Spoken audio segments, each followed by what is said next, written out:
and welcome to another episode of Critical Thinking, Pensamiento Crítico in English. This is the second episode that we record in English, and I have here Michael Pratt. Hi, Michael. Hi, Ivonne. Or Mike. I called you Mike. I don't know why I say Michael. Michael works. Michael works. And as you know, I don't do a formal introduction because it's far more interesting to just go and peel the layers. You have a fascinating career from my perspective, so I'm going to start digging in. But I'm going to follow the lead of ChatGPT. Okay. Have you asked ChatGPT who are you? Have I asked ChatGPT who I am? Yeah. No, I know who I am. Well, good. So I asked it, not because I don't know you, I have known you for many, many years, but just to make sure that he didn't know anything, or it didn't know anything that I didn't know. Oh, this will be fun. What did you learn? Well, I'm going to tell you. Only one thing I didn't know, but we're going to get there. But the interesting thing is, I know you have done many things. You, again, very, very interesting background. We're going to get there. But the first thing that ChatGPT said is that you had transformed the digital marketing community in Dallas-Fort Worth, and that you are better known as the founder and president of the Digital Fight Club. Okay. So you have a company, and but when you ask what are you known for, That makes sense. is Digital Fight Club. Now, the reason why I invited you here, in first place, many things I want to ask, but in first place, this is a podcast about creativity, innovation, and just breakthrough ideas. And you came up with the most fascinating, unique, original, creative way to market your company, but nobody knows that, right? Not really. Exactly. So, which is the Digital Fight Club. Very original concept. I'm not going to make justice explaining, so why do you don't explain? Okay, well, thank you for having me, for starters. And I was going to interject. I don't know, do we have a time limit? No. Okay. So I'm surprised ChatGPT didn't say a couple of things that used to haunt my past. In this, there was a gentleman. My middle name is Joseph, so Michael Joseph Pratt. There is a Michael Joseph Pratt whose birthday was my birthday, April 17th, wanted for murder in New York City about 20 years ago. And I had to get a special letter written by the FBI so that I could go through customs and everything else without getting arrested. And I'm surprised ChatGPT didn't come up with that. But that's a true story. Wow. Yeah. Well, it's updated now. Okay, well, yeah. Good for you. Thank you, ChatGPT. I've been exonerated. I didn't kill the person, I swear to you. So before I answer the question about Digital Fight Club, I like to set the table a little bit. But don't give away stuff that I'm saving for later. I don't know what you're saving for later, but I promise you this is not one of them. Okay. I read a Wired article about 10 or 15 years ago about how startups are created, and the article tried to put the question into two groups. The first group, they used Instagram as an idea and as an example. And for Instagram, they were saying Instagram was not a problem to be solved. Instagram, the founders, before they sold it to Facebook, said, what if we take this, which in the case was Flickr, and got rid of a bunch of things, which they did, and added a feature which was shareability and tweakability of the image with filters. We think that'll be a hit and people will love it. So it was an unknown, it was a guess about what the future would look like. And obviously they were right and they won. That's not most startups. Most startups are, I'm hurting, I feel a pain, I'm bleeding, if you will, and I think I can build a Band-Aid. Well, that's what Digital Fight Club, that's how it got started. I did not have some brilliant idea, what if we do this? It was, I hate conferences. I was sick and tired of sponsoring them. I hated going around trying to get to know people with my little badge on and all, you know what conferences are like. Yeah, I love it. Not if you're looking for customers. I love it, but I'm super excited about Digital Fight Club, which, you know, let me just give a little bit of a background. So imagine a event where you have owners of, let me see if I make justice, owners or CEOs of advertising agencies fighting intellectually against with each other, and then you have CMOs as the referees, and it is crazy. The energy is just through the roof. I'm going to agree with everything you said. Okay. I'm going to add a few things too, because like I told you, look, I like going to conferences for probably the same reasons you do. But if I was going to a conference, especially if I was paying as a sponsor, I'm paying to get customers, period. I'm not paying to learn things, right? Because I can learn things anywhere. Yeah. But I'm paying to meet people who are potential customers and partners, et cetera. That's why a lot of people go. Which means it's forced networking, it's hard, you're tired after a long day of sessions, et cetera, et cetera. Anyway, so we thought, well, what if we put all those players, and let's use marketing as an example, but let everybody know, like, there are other topics for Digital Fight Club. We do a cybersecurity, we've done oil and gas, we've done technology. Marketing's my favorite because I sell to the marketing world in my day job with my software company. So it's a good example. But in most business, there is a relationship that exists that you know all too well because you've been on two sides, I think. Group one, let's call group one, is where you spent most of your life, and that's the brand side. And brands have CMOs, and the CMOs write big checks, and they hire people who we call ad agencies to do their work. Right. Right. The ad agencies are group two. All right, let's think about that second bucket. So who's doing the pitching? Group two, trying to get the money from group one. Right. Okay. Group one hates. Can I use any language? Group one hates being bullshitted. They don't like that. They don't like being kissed up to in a pitch. Now, I've done a lot of pitches, and I know you've spent some time in group two, so you've done pitches. And anybody doing a pitch will say anything they need to win the business. Can you guys do XYZ? Hell yes, we can do XYZ, and you're typing your CTO, we don't know how to do XYZ, do we? Yeah. So that CMOs hate that. Well, not me, but the rest of the people. Of course, you would never do that. Yeah. You're a straight talk express. Right. So I get it. Group three are the technology vendors, et cetera. So Facebook, Adobe in our world, right? Or all the DSPs, or anybody that's in my software companies in group three. Group three tends to have the most money. Yep. Because they're not service businesses, they're software business and technology, which have... And they have few channels to market, so all of that. Any opportunity is great. So that sets the stage for what Digital Fight Club actually is. So obviously it's spirited, lively debate, okay? A pitch is not a debate. A pitch is you selling yourself to get a piece of business. But if you take and ask the people who are writing big checks, all the CMOs, which is what we do for any marketing fight club. Every CMO that attends, and since, by the way, they're already paying big checks to the ad agencies and everybody else, they come to our event for free. The agencies have to pay, and the vendors have to pay. Sorry about that. So we ask every CMO, give me 3 issues you're struggling with. And we take all those. Like last month when we had the event, we had 35 CMOs, gave me 3 issues. And from that, I synthesized all of the fight topics. Interestingly, that's a golden piece of information. Yeah. Privately, what 35 CMOs said they're having trouble with, I always wanted to publish that, but I think I'd get in big trouble, so I never did. But at least you have the know-how. And you know what, another detail that is important is that they fight. Imagine 2 CEOs of 2 different agencies intellectually fighting, but before the event, they have to talk to each other, and they are going to fighting about a topic they disagree with each other. So I have a point of view, the other one has another point of view, and they will debate in front of an audience that is crazy energized, and the CMOs, and one of them win and one of them lose, which seems terrifying to me. I will not do that to save my life. Well, you've been a referee. That's easy, isn't it? Oh, being a referee is super It's easy. fun. But it's painful to see.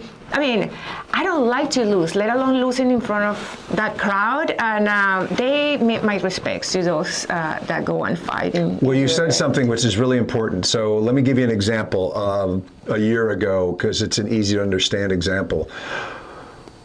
many of the CMOs were struggling with the proliferation of new platforms and technologies, right? Remember, think about like when Snapchat came out first, but then TikTok came around and you're deciding, how do I test, where do I put my money, et cetera. It's a difficult challenge. There's so many channels.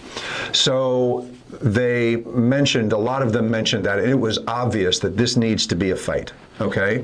How do you test and evaluate new platforms? The title of the fight was, how do you test and evaluate new platforms? But that doesn't tell you at all what the fighters are going to argue. It doesn't tell you what sides there are. And you alluded to that, which is why this isn't Oxford. Okay, this is not a civil debate where we give you a position and you have to defend it whether you agree with it or not. It's not that.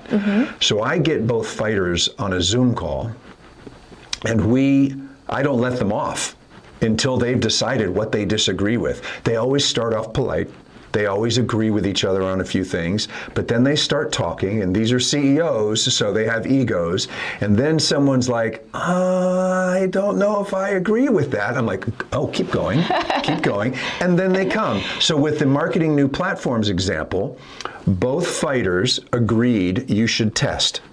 So this is not a fight about test, don't test, right? But then as soon as we got one layer below that, one said, put a little bit of money into every platform and figure it out. And the other said, no, concentrate everything in your favorite 3 and put all your money into 3 and then figure it out. That's a very different approach. And they have to explain and rationalize why, which is where the debate happened, and the people go crazy. People is like, whoa, ah! I mean, it's amazing, the energy. You come in super energized and come out like... Well, alcohol helps. Yeah, oh yeah, that definitely, yes. Well, I have a bunch of little rules which create the environment you're talking about, and I won't deviate from them because they've proven to work. One, I always have the fighter prep call, right? So there's a reason for that. When we do that, the result is each fighter owns their position organically. They believe in it. That's really important because you will fight harder. 2, I don't have to worry about them coming on stage saying the same thing. That would be a disaster, and we wouldn't have a fight. 3, I will only have the event at night, period. And the reason is because it's a work event. Yeah. But if it's at night and we make it like it's social, you're confused. You're like, is this a party? Is this a work event? Is it both? And the answer is it's both. And that messes with people's head. They don't know what to believe. As you know, the decoration of the entire experience is really highly produced. We decorate the stage. You know, before you came along, we had done a Vegas boxing ring. We've done a Mortal Kombat game console where the fighters were like characters in the game. Everything. All of this is to get every participant out of their head that they're at a boring work event. Because, as you know, when the bell rings, it gets pretty serious. Yeah, and also you are going through different cities, and I don't know how much you can say about this, but you have several content production companies, like the big ones. I'm not going to say anyone because I don't know if it's still public information, but imagine the biggest ones trying to have this in the TV and stream format. So, yes, and thank you, and it's exciting. It started a couple of years ago when there was a gentleman who had shot a bunch of videos of our events, was working on a movie set, a TV show set, streaming set in East Texas, and showed Fight Club stuff to the producers, who got very interested. And then they came in, we had lots of meetings, it took about a year.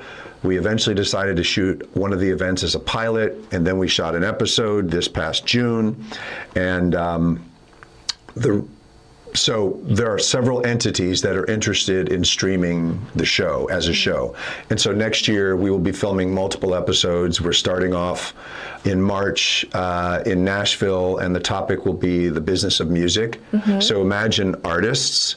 I can't name any of the names yet. It will be coming public soon, but if I name them, I'll be in trouble.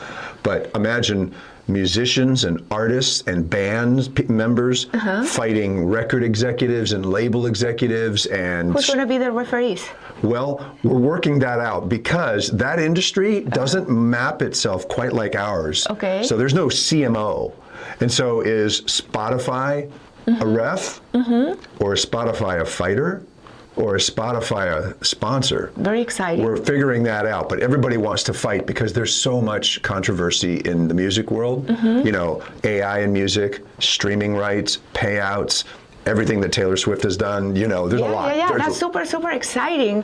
And you talk about the industry. I'm going to go back. We can go back to this, but I'm going to go back to because you're talking about marketing, music, all these crazy events that you came up with. That is just so amazing. But if I go back to where you come from originally, which is the military, you are at West Point graduated. West Point is the most prestigious military academy in the world. I read that. And also I don't disagree. The acceptance rate is very slow percentage. You came in and did that. So also you graduated from aerospace engineering, and then you have a master in Duke University. There you go, in finance. I'm wearing this because they're playing SMU today, just down the road. Yeah, I just saw it, I remember. So with that educational background, how did you end up doing the craziest marketing show and being in this industry? What happened in your mind in between? Well, I might get a little philosophical on you, so stop me if I'm getting too emotional and philosophical. But first of all, I did not have a plan, okay, at any step along the way. And I'm not saying don't plan, but first of all, if you do plan, no one's life ever works out the way they planned when they were 20 years old.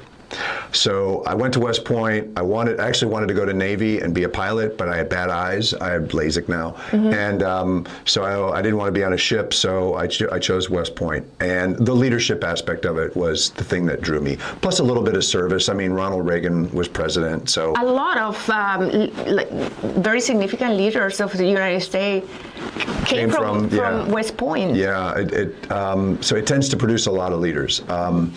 And one of my favorite quotes, not to get too emotional about it, is a quote. There's a poster that hangs everywhere at West Point. It says, "Most of the history that we teach was made by the people we taught." That's kind of a great quote. Very powerful. So I love engineering. I think like an engineer. I'm not very good with the emotional topics. I'm not an English major type. So I took engineering. Since I couldn't fly, I decided I was going to be an aerospace engineer. I loved it. I got out, graduated, was in the Army as an engineer. And after the first Gulf War was over, I got out of the Army to go to Duke and get an MBA. While I was at Duke, a couple of aerospace companies, were recruiting for graduates, and I kind of discovered what life might be like if I went to go work there, and I was like, this doesn't look fun, so that was it. No more engineer aerospace. It just didn't look like something I wanted to do. Wall Street looked really cool. And you were a trader at Goldman Sachs. So that's what led me there. That's the one thing that you didn't know that ChatGPT told me. Okay. Yeah. So LinkedIn would have told you that. But so this was in the early 90s, before the internet and all that. And so I didn't know how sexy Wall Street was about to get, but trading looked really, really interesting. So I went. And I became a junior trader at Goldman Sachs, and stayed there 11 years, before, during, and after the internet bubble and everything. And I was given, by happenstance, a very sleepy sector. They tend to give junior traders the sectors that aren't very busy, because if it's really hard, then you're too junior. So they gave me the media companies, which were boring. AT&T was still traded like a utility. The internet wasn't around. The newspapers, the advertising agencies, which were really boring. in the time. Like they were really, all these were very boring. And then the internet exploded, and they were the sexiest group on the planet. And you were there. I was there. That was my group, and I loved it. And so I got to know the media companies, Time Warner, AOL, you know, Publicis, WPP, Omnicom. I got to know the agencies. It was my sector for 11 years. You know, one thing that I noticed through your trajectory is that, and this, I want to see how your mind works and process these kind of decisions, because I noticed that everything that you're doing now came from somewhere in your past. Like the Digital Fight Club, you were doing first Digital Dallas, then you saw an opportunity and acted upon that, and then created the Fight Club. You had a digital agency, and then from there you saw an opportunity and founded your company. What is the name of Panamplify. Panamplify. Every single one. Remember I told you in the beginning, some people have this dream of an idea out of nowhere. I never did that. It was always the other. So Panamplify is a good example. Let me go back. Yeah. So remember, I've got the agencies, and I love this story because I can't believe it happened. But Goldman Sachs was the banker for CBS and Infinity Broadcasting, a radio company that doesn't exist anymore, and I got to know the head of that company because I traded the stock. And he would call the desk all the time, and we got to know each other. So he leaves then and joins, his name was Fareed Suleiman. You can look him up on Wikipedia. He's famous because when he was the one that fired Howard Stern from K-Rock and sent Howard Stern to Sirius Broadcasting. And so Fareed then went and ran Citadel Broadcasting, which at the time was the #3 radio company, and I traded the radio companies. So Clear Channel was first, Cumulus Media, then Citadel.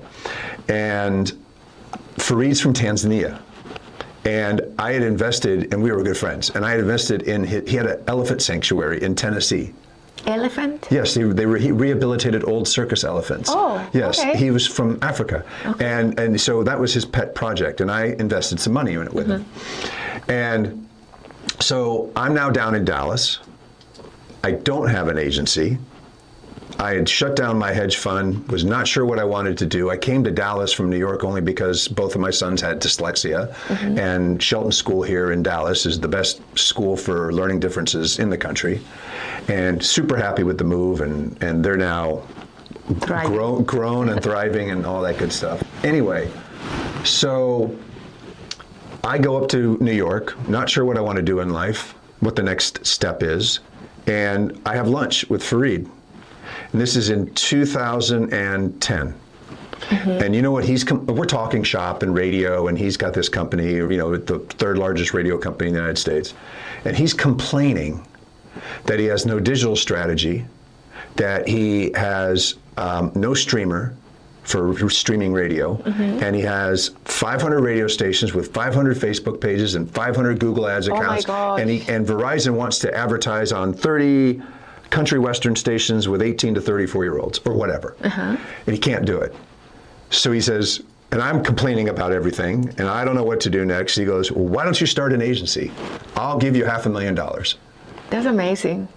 All of a sudden, I have a client. I don't have a CTO, and I don't have a creative director. And what did you do? I came back to Dallas and started Digital Dallas and started getting to know people. Oh, okay. I had no vision for Digital Dallas. Yeah. I needed a CTO and a creative director, and then I found one. Going back to your experience in West Point, I also, super interesting, I was reading that their training physically and mentally is very extremely demanding.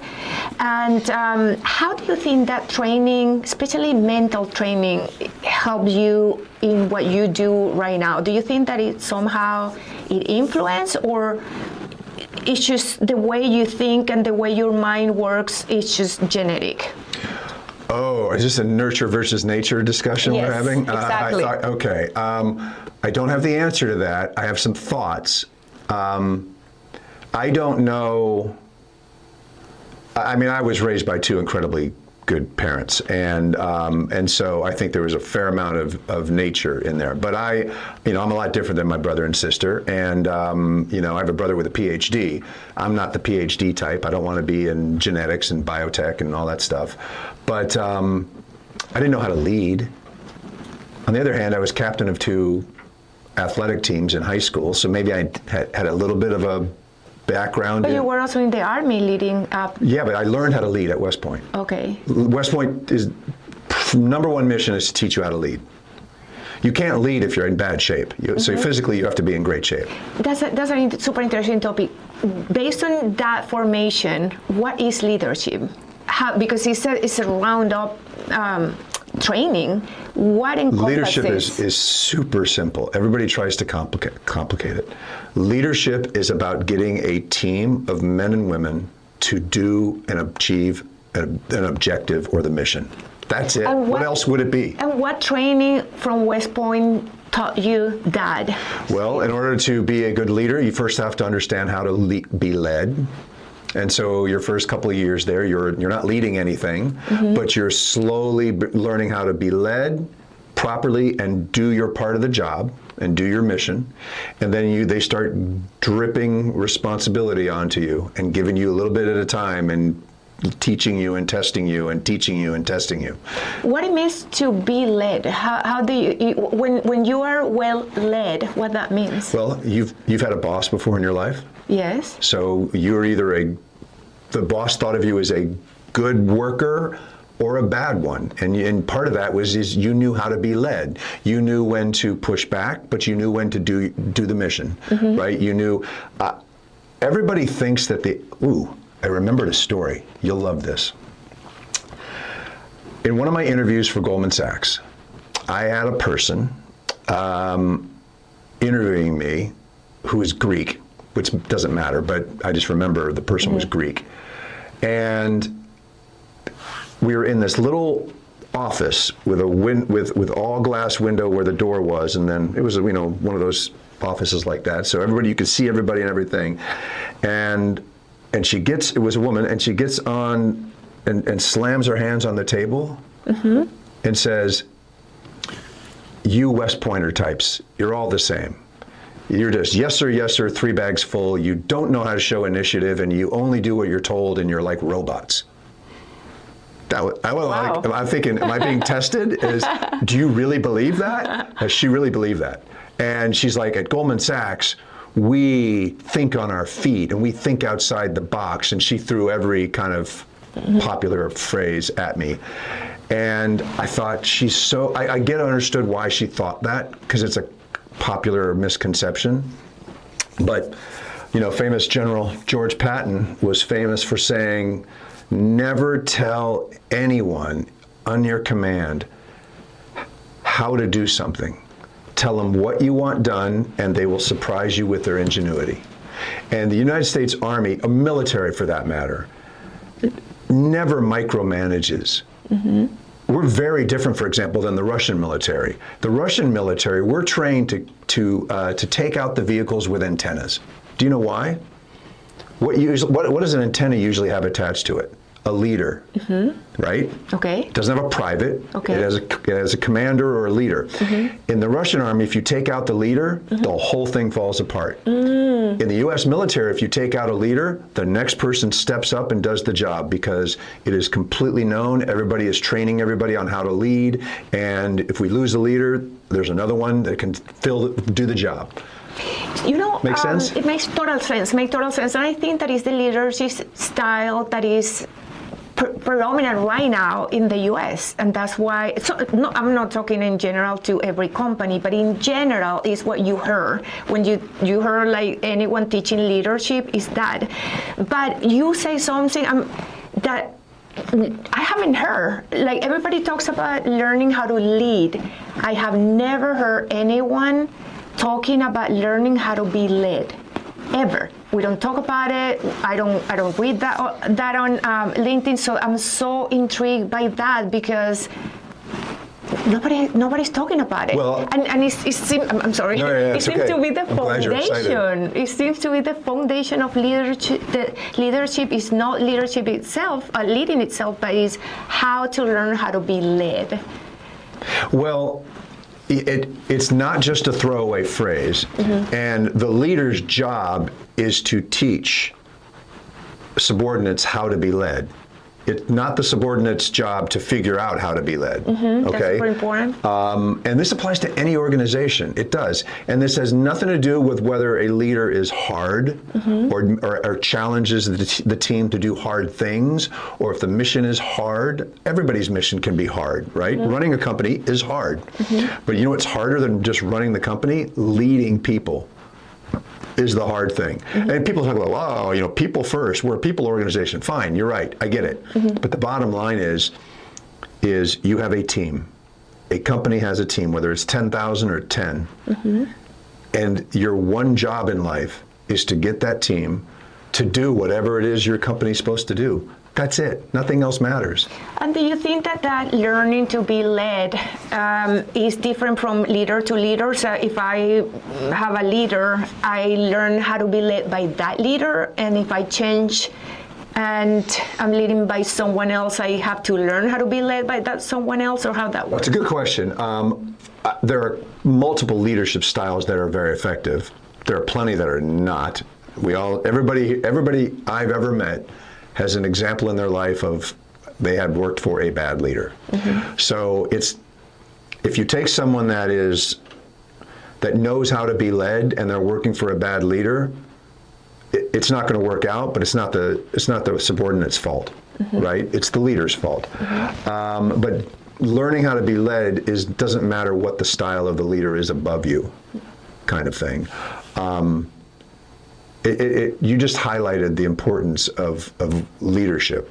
Okay, I don't want it to make it sound like I'm putting responsibility onto the subordinate. The subordinate, or the person being led, has a job to do, and it's their responsibility, of course, to give it their best. But the bottom line is this: if someone's not giving their best, if a group.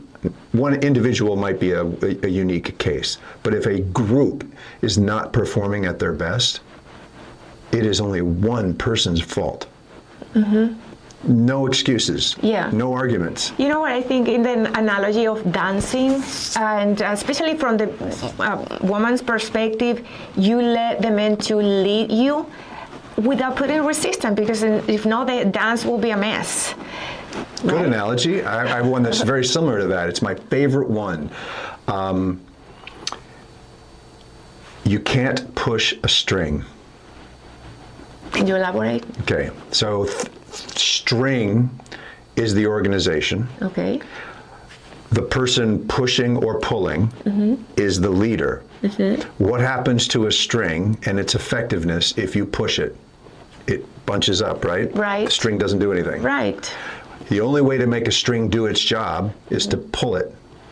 Right. Pulling is a very different leadership technique than pushing. I love that. Leaders pull from the front, they push from behind. So it's a little cheesy example, but I always understood it. Right. No, it's super, super clear. And then the one that is being led, their job is to stretch in harmony somehow. I'm going to say, yeah, I hadn't thought of it that way. But people sometimes don't like the analogy because they think the leader's just doing all the work for the organization and pulling everybody along. No, it's not a perfect analogy. Well, that's what I'm saying. But if you stretch, they don't have to pull that hard. They are led into a direction. Now, you in your company, you're leading people, and I imagine that you are very disciplined and extremely efficient. And I say this because also, for anyone who doesn't know that, Mike also helped us in the American Marketing Association Dallas chapter as the MC, the Master of Ceremony for the biggest event of the year, which is the Marketer of the Year. And he only let people clap once, like that. So if someone is receiving an award or a congratulation, you cannot say, this is a room full of people. You cannot hear like, no, it's once. Everybody loves that. Yes. I did not come up with it. I did not. They do it at West Point. It's just a tradition. And we'll think about a couple of things. One, if you've got a bunch of people that are going to receive something or be or given an accolade or even just announced in succession, not every level of clapping from the audience is going to be equal. Right? You might have more friends in the audience. Some people might not have any friends, and it's going to be various levels. You know, and everybody can tell the difference. Like, ooh, nobody knows who that person is, and they're not very popular, are they? Yeah. So we get rid of that, and we just say, and that's it. The audience loves doing it. It moves faster. Yeah. And it's all one clap, all the same level, and everybody's happy. It's definitely easier for the audience. Yeah, definitely. Everybody loves it, and they remember things more. It's just it is fun, and it's silly, and it's one clap. And that kind of efficiency that came from West Point, do you apply the same in your company? I thought I was prepared for all the questions you would ask. I have to think about that. I mean, I'm a generally disciplined person, but not always. I'm, I still, look, I apply leadership that I learned at West Point. I applied thinking like an engineer. That's not good for every situation, but it tends to be pretty good if you're running a company. Well, I will say yes, and the only reason why I say that is because we have worked together as a volunteer for the American Marketing Association, and you're the kind of person that say you don't go around things. No, I go straight through them. Straight through, and if I'm saying, well, not me particularly, but anyone I have seen it, anyone going like rambling about something, you cut it off. Like, so, which everybody knows the way you are because it's so authentic that nobody takes it personally. Some people do. I ruffle feathers sometimes more than I like. Since really? I'm older now, I'm not as sensitive to it anymore. I'm not trying to be a jerk or anything like that, but some people think it's being a jerk. I see it as a very extremely efficient way to operate, and I actually appreciate it because, oh yeah, right, we're talking about. So it's extremely efficient, and I think that's what allows you to do so many things, because the Dallas Fight Club is not your job.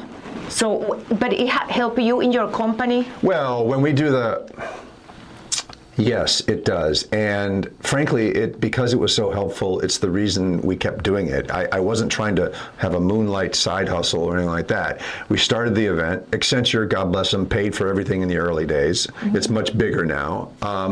And so I owe a lot to them. And frankly, one of my investors for Pan Amplify is Andrew Hopkins, and he was the one at Accenture that moved this through with Dawn McKenzie, who was also there at the time. She's at Unisys now, but so I would imagine you'd agree with this, but tell me if you don't. Unless you have a software company that is purely transactional, like Amazon's a perfect example. They're not built on relationships. You and I have accounts, we log on, we buy things, mm-hmm. and it's run well, and we like it. We get what we need and all that. But in the marketing world, most companies are team-based, relationship-oriented. You have relationships with the marketing team at the brand. They have relationships with the account people at the agency and maybe the CEO. You also have representatives at the technology companies, and it's knowing people is important. Mm-hmm. So the same thing for our company. And I'm going to brag. I think Digital Fight Club, and people have said this, not just me, is the best way to get to know people in the marketing industry, period, because of the nature of the event. You know this. Back when you were at Avocados, everybody wanted time with you when you had that position. Oh, not anymore? Everybody. Oh, I'm sure you're more popular. But stick with the example. Stick with the example. It's like when when your wife says, "Does this make my butt look big?" You're dead. There's no right answer. So everybody wants the CMO. Mm-hmm. The CMOs don't like to go to the conferences that much because everybody wants them. They're hounded like a celebrity. At Fight Club, the CMOs stay until 10 or 11 o'clock, and everybody gets to talk to them, and they're excited because they felt heard, and they were referees or they were in the audience. And I have more relationships and more customers that come from that event than anything else. You have never thought about, okay, this is going to be my full time now that is getting so. You're going to Cannes, the Festival of Creativity in Cannes. I'm going to because you have witnessed, you invited me, you told me you're going to give me a ticket. I'm pretty sure her. that we'll have an extra ticket for her, especially since she's alum. I have a rule, all alumni, referees and fighters, always have a place. Okay, so, yeah, we go to Cannes. I know a guy. I'll see what I can do. Okay. So yes, we were invited, which will be public in a few weeks, but we were invited to produce a fight club at the Festival of Creativity, which is of course all the CMOs and the marketers, and throw in a couple of yachts and some other stuff. And we will be doing a fight club on the beach. It'll be a little bit smaller. 500 is the size of the fight clubs we usually do. I think where we're doing it, we'll get about 300 people there, so it could be a hotter ticket. It's going to be crazy. It's going to be right there in the marina on the beach. That's exciting. Do you have your CMOs now? We have not. We have more CMOs that want to do it than we have space for, so we're not sure. We have not selected them yet. Can you do more than one? More than one fight club? Yeah, in Cannes. Oh, I don't think you understand how expensive this one fight club is going to be. Well, but I'm sure that there's so many people. We're going to try one for now. Okay. Yeah, I'm sorry, I'm a maximizer. Yes, I don't. I have a dream. Okay, I don't want to sound cocky. I think we can achieve this dream. But look, the Festival of Creativity is fun. It's bougie. Everybody loves it. Pictures with with rosé and yachts and parties, and everybody's wearing their white linen. I get done it. That. It's right up your alley, right? It's like the Ivonne conference. Yeah. Okay. But all of the panels there, they don't really say much. They're just celebrity, and they just so honored to be here, and they talk a little bit about the industry. This event is going to turn it on its head. Yeah. It'll be. I think it'll be the most talked about thing at the end of the festival. Tore, you're taking the disruption that you have created in the digital marketing industry to Cannes. It's an amazing platform. Now, going within the same topic, but you have talked to so many CMOs. Not only that, you talk to them in a regular basis, not one, not two, but a group of CMOs, but also you have done many fights throughout the years. So you have seen the debate on many topics. So you have a know-how and an insight that probably very few people in the industry have, because it has been very probably. You're assuming I'm listening to the fighters. You're not? I'm kidding. Well, I am. I am running the whole thing. So. Yes, but you have a Zoom call before. I do. They don't. Well, think about that. The Zoom call. The fighters don't. They want to get to the point where they're saying, "Okay, I think this. You think that. Good luck." They're not going to reveal how their argument's going to go, because that would be their magic. But at least you have an idea of that. These are the important topics in the industry. Oh yeah, I do feel I've got a finger on the pulse a little bit. Yes, I agree. So with all that knowledge, could you say what are the skills? What is that the CMOs of the future, the most successful, the ones that are going to really make it right, because things change every day. So you're seeing the problems and you're seeing the needs. Is there anything that you can tell in the industry? What are those skills or point of view that are going to make stronger CMOs? Stronger CMOs. Well, I might have to take the question a little bit different, because when you consider what each player does at the event. So the hardest part, of course, is fighting. And we'll get back to that. The CMOs reveal the things they're challenged with. So that's insightful. But the CMOs, during a fight, for those that don't know, so the CMOs have a buzzer. And at any point during the fight, there are usually 4 or 5 referees, and any CMO can buzz in and stop a fight and call BS on a fighter, and they have to respond. And at the end of the fights, which last about 12 minutes, the CMOs also ask 2 questions to the fighters based upon how the fight's been going, and they have to respond. So the CMOs are involved, and you can learn from the types of questions they ask. I would say I don't have insight into what makes them a better CMO, but I certainly have insight into what the state of the brand industry is and what they're struggling with in marketing. Fair enough. That's very revealing. Yes. On the flip side, it's very different for a fighter, okay? A fighter, every fighter we've ever had has been smart. No one's smarter than the other. They wouldn't get to where they were because we don't let junior people fight. So you haven't seen anyone that is brilliant beyond their Oh, sure, but they were terrible on their feet and they got scared during the fight. And being smart's not enough. Being a good public speaker is not enough. I've seen great public speakers collapse. Being confident is not enough. Ring. Oh, they got up there and they just shriveled like a violet in February. Well, it has to be terrifying. It's terrifying, but that's part of the game. Wow. We don't sell tickets to the general public. That's on purpose. The audience is an audience of their peers, and about a third of the audience could write them a check. So it's customers, peers, and vendors all in one. It's everybody you work with. You probably know half of them, and you're fighting in front of them. And we didn't say this earlier, but one thing that has made Fight Club what it is when I get on stage and I introduce the event and tell people how it works, I encourage the audience who is sitting, we don't do them in regular theaters because I want people sitting in like a cabaret comedy club package where they're cozy, they have a drink, they're talking, because the audience participates. I encourage that if they agree with a fighter, they should cheer. Yeah. If they disagree, they should heckle them. And the fighters know this, and it's loud. That doesn't mean they have to shout over the audience because you can be heard very well. The audience wants to see a great debate on a topic that's important. That's brutal. It reminds me of the Roman Colosseum. Yes, but we don't have sharks like in the new Gladiator.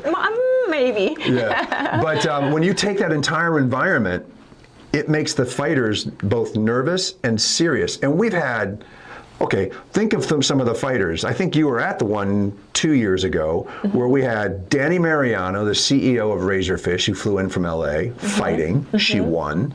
We had Amy Lanzi, who's the CEO of Digitas, who came in from New York, who won. And so this isn't like some, nobody. This is like 2 female CEOs of some of the largest agencies in the United States getting on stage in front of God and country and fighting. That's incredible. I'm telling you again, I wouldn't do that to save my life. No way. Well, if you become CEO of an agency, you're up next. No way. You're up next. No way. I just really enjoy from here. Have you seen any difference or any interesting thing when females fighters with male fighters? And this is all because we have all this conversation in the industry about that kind of differences in genders. I'm going to, so yes. So we just did Fight Club, a marketing one, and we did it on December 11th, so a couple weeks ago, before the holidays. And that was the 26th Fight Club. The first one was 10 years ago, so it's been around for a while. We've refined it a little bit and polished it a little bit, but it's still very much the same as it was on the very first one. And we've had, so that's 26, that's at least, 125, 130 fights, 300 fighters. Out of that, I'd say 20% were women, okay? And there's a lot of women in marketing. There's fewer women CEOs in marketing, but we found them all, and it's great. They make incredible fighters.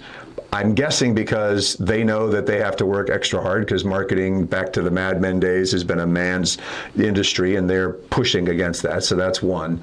But 2, I think they come in better prepared because they know that.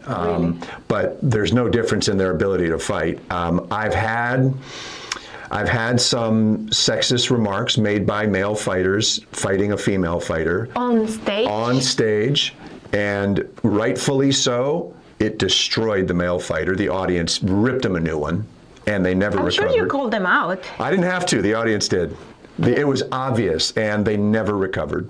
Wow. You would think, why would they do that? Right. But, you know, it's very, very difficult. That said, in the last cybersecurity fight, we had, I want to say something that was really, really impressive and awesome. One of the fights, it was a cybersecurity fight. I don't remember the topic. It's not my sector. But we had two extremely senior executives. Like, this was of 10,000 person company, so it wasn't like the CEO. It was like one person below. One was from a company out in Denver, and he's a former Carolina Panther linebacker. He was 6'7", and I'm 6'2", and he was way above me. Huge man, the nicest guy you ever saw, but imposing and super smart. And he was fighting a woman who came in from Washington, D.C., who was not 6'7". And she was fighting with a position that was very government-oriented, okay, and made a comment to a very male Dallas, Texas audience that was pro-government. The moment she started, and they booed her so loud, they almost ran her out of the theater. Wow. She looked like she had gotten punched in the face, because she had got punched in the face. And she recovered and fought back and fought back and fought back. And, you know, I didn't mention how we vote, but the audience votes, okay? And we measure the noise with a level. And I have a little piece in my ear where the control room tells me what the numerical score was, like 51-49, et cetera. And this is the only time we've ever had it, they said it's 50-50, we need to vote again. She had recovered all the way back and tied. Wow. And it was an amazing fight. So that speaks to, that's amazing. A woman in a position like that. So it talks about, and we're almost need to wrap up, but it just talked a lot about command of the room, your strength as an individual, mentally strength. So how you should wrap up, getting to the end. What is, if any, a quality that you have seen in the fighters that is what make them obviously very strong fighters? Because I draw the kind of the parallel with that's how they lead in their life and in their companies, are debating in front of a client or coworkers or aligning with coworkers. So is there any characteristic that you have seen that is consistent across the best fighters? Well, I think I know what wins fights. But you just asked something very, very interesting, and I don't know that the data is out there, but I'd love to have the data. So what do we know? Every fighter is the CEO or close of an organization, so they're a leader. Every fighter that's ever fought in Fight Club has been a leader. You don't get to be a leader, generally speaking, unless you're decent at it and you're successful. So we know they're all that. But if you took every fighter we've ever had, you could rank them from the most successful to the least successful if you had the information. This is what makes a good fighter, and I wonder if there's a correlation between what makes a good fighter and a winning fighter and what makes the best leaders of all the people we've ever had fought. You have to be able to think on your feet, period. Not every smart person can think on their feet. That's different. You have to be really good under pressure.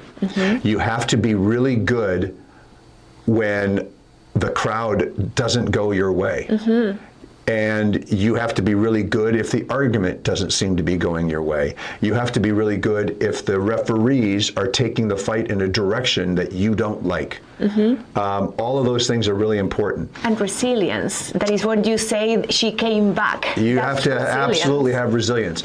You have to have a little bit of charm, a little bit of humor. If you have none, you'll be very dry and the audience won't connect with you. You have to win the audience. You can't win the audience by being a clown. So too much humor is too much. Not enough is not enough. And so it's this balance. And the people that win balance all of that together. They have poise, but they have, it's really an interesting combination. It's fascinating to watch a great fighter. Yeah, actually next time I'm going to look at the fighters and look at their performance on stage or in the ring and see if there's any kind of connecting lines there in between leadership and the way they actually is exercising leadership in front of a bunch of people, and depending on their reaction. Go ahead. No, that's it. I can keep talking, and I know you need to wrap. Now, what is, again, I think based on your trajectory, you see an opportunity, you act upon.